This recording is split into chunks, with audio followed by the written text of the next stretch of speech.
Peter Windsor pense que Hamilton ressemble plus à Schumacher qu'à Senna. Bon, je dirais que c'est plutôt un mix des deux. Hein.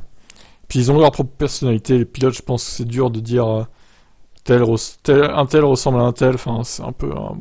c'est dur de dire ça, franchement. Je dirais que Lewis est plus proche de Michael que de Senna, déclarait Windsor. En ce qui concerne la façon dont il utilise l'accélérateur, les freins de direction, je pense qu'il est beaucoup plus proche de Michael. En fait, je pense qu'il est en avance sur Michael dans quelques domaines importants. Et je pense qu'il est un peu plus doux que Michael dans toutes ses interventions, en particulier au freinage.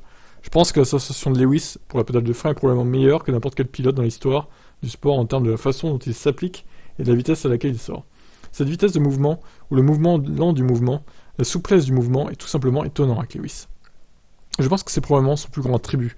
Et cela vous donne bien sûr une plateforme si stable autour de laquelle vous pouvez tout faire tout le reste avec l'accélérateur et la direction.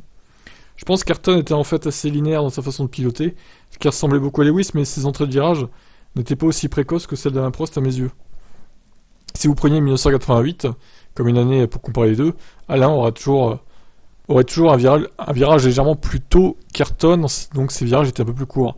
Et Ayrton a toujours eu cette affaire de coup d'accélérateur où il voulait juste ressentir ce moment pour mettre les watts, alors que Lewis et Michael n'ont jamais eu à le faire pour trouver ce moment.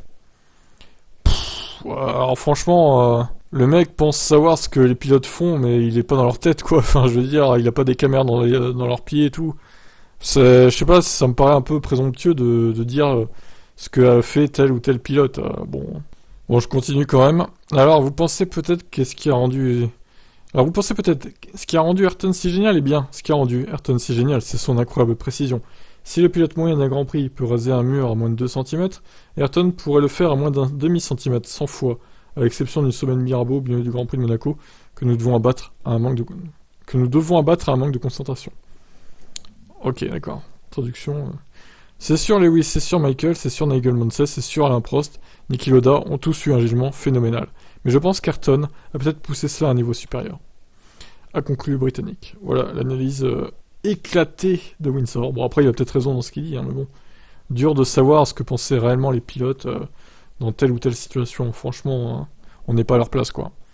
Je vous laisse commenter, vous en pensez quoi de son analyse ?